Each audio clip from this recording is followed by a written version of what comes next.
Samblis here with icSports. I'm visiting right now with Mike Spinner. How you doing? Good, man. Good to see you. Let's put those over there. Guys, in case you don't know this, Mike jumped onto the amateur circuit in BMX in 2006.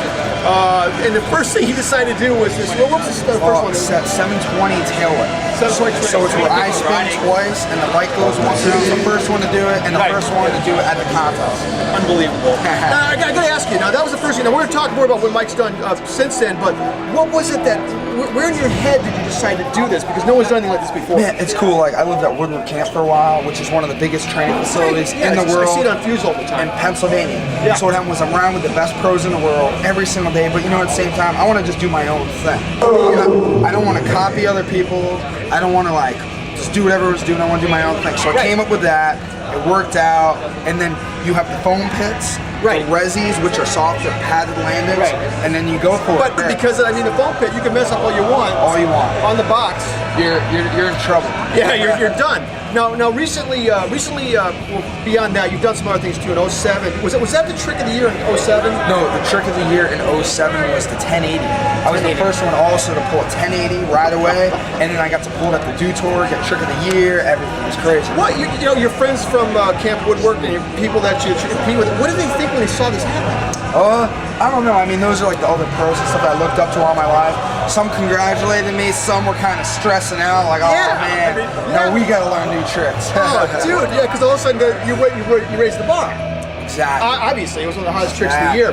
Now recently, a couple things have happened to you. Recently, you tore your ACL, right? Yeah. No, when was that happened? 2 months ago, I tore my ACL on another trick I did on the first one, quadruple tail, which the bike goes 4 times around, and then I get back on.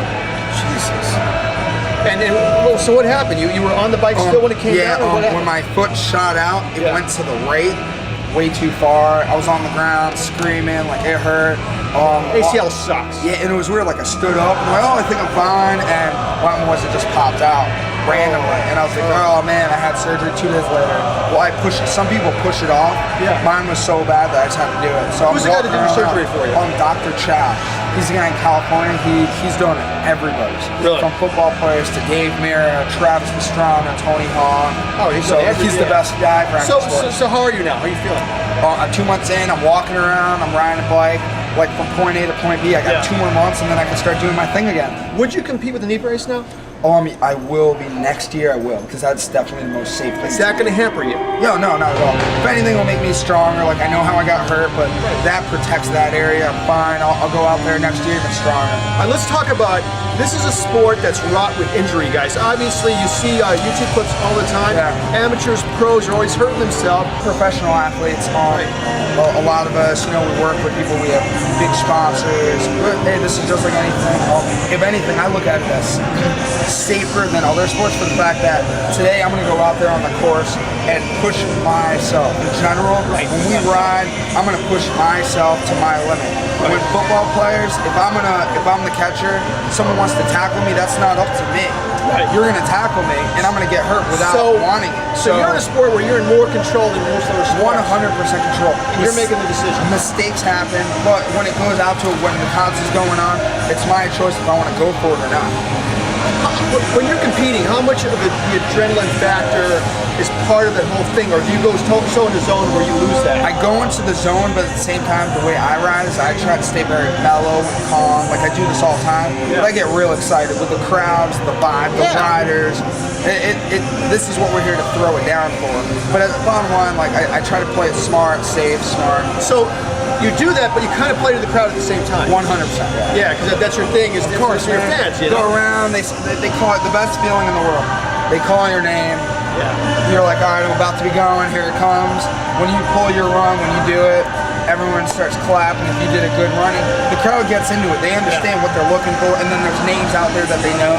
I've been coming here for a few years. I get screams a little louder sometimes, you know? They're expecting a lot out of you now, aren't they? It's cool though. But that's cool. That's what I want. They expect a lot out of me, but I expect to give it to them. So let's talk about something really important you're doing. Back to the fact that you are in control, but athletes get hurt in the sport. Exactly. Okay. So we got the ARF, support we call it Support Athlete Recovery Fund. Okay. What it is it's a fund where I got hurt, but it's not a serious injury. I have insurance to cover it. Okay. But there's injuries where they're traumatic. Right. I don't even want to talk about it. The worst injuries possible. Oh, yeah. You're in a wheelchair. There's been a few guys it's happened to. Stephen Murray, he's one of the guys who got hurt 2 years ago. Worst injury ever.